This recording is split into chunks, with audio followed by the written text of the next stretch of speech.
Good morning students. आज हम पाठ 9 चिड़िया की बच्ची कहानी को पढ़ेंगे। इसके लेखक हैं श्री जिनेंद्र कुमार जी। इस कहानी में लेखक ने मानव मन के भावों को दर्शाया है, लेकिन किन भावों को? मानव मन के वे भाव जो कि उसके स्वार्थ और लालच से जुड़े हुए हैं। जहाँ पर मनुष्य अपने धन, पैसे और ऐश्वर्य के बल पर संसार की प्रत्येक वस्तु को अपने वश में करना चाहता है। इन भावों को लेखक ने अपनी इस कहानी में दर्शाया है।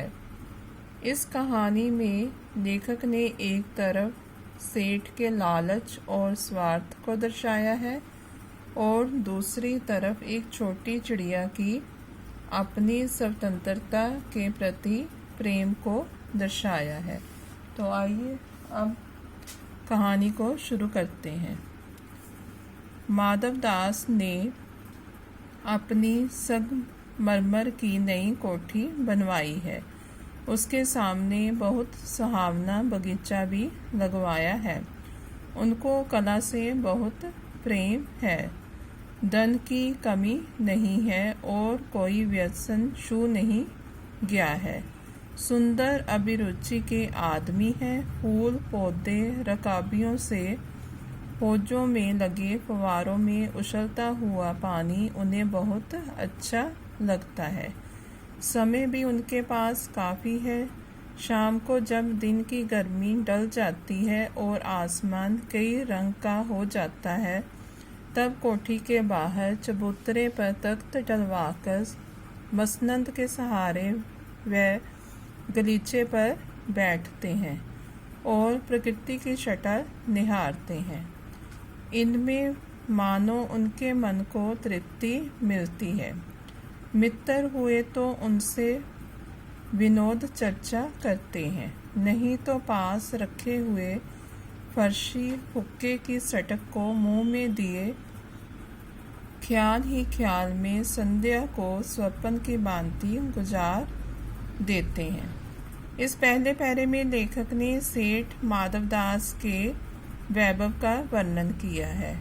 सेठ माधवदास के पास धन की कोई कमी नहीं है, इसलिए उन्होंने संगमरमर की एक नई कोठी बनवाई है और क्योंकि वह कला के प्रेमी है, इसलिए अपनी कोठी के सामने सुंदर बगीचा भी लगाया है।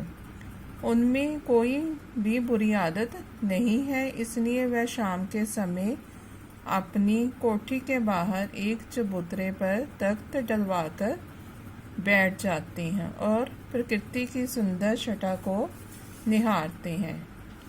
सेठ माधवदास शाम के समय अपने घर के बाहर बने बगीचे को इस तरह आराम से बैठकर निहारते हैं तो उनके मन को बहुत ज़्यादा संतोष मिलता है।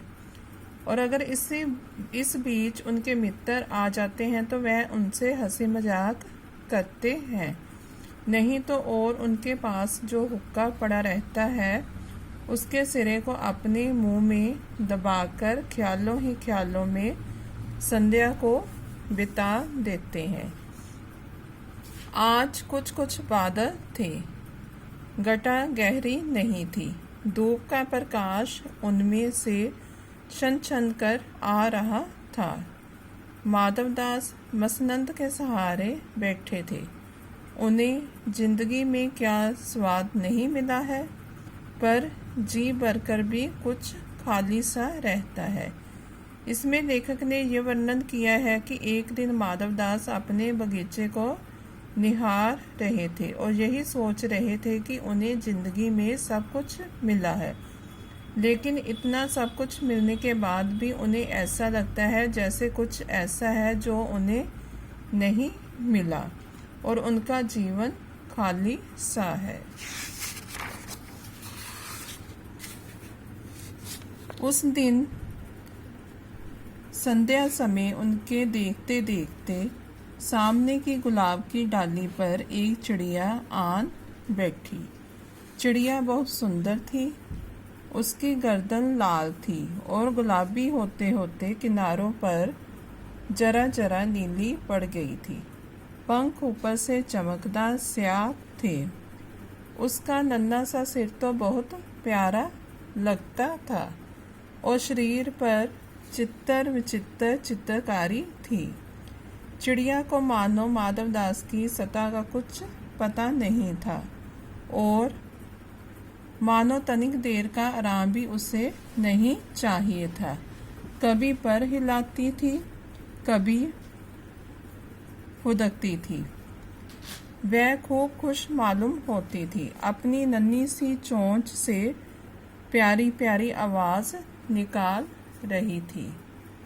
इसमें लेखक ने यह वर्णन किया है कि एक दिन माधवदास अपने बगीचे को निहार रहे थे और अचानक क्या हुआ, उनके देखते ही देखते गुलाब की डाली पर एक छोटी सी चिड़िया आकर बैठ गई, जो कि बहुत सुंदर थी।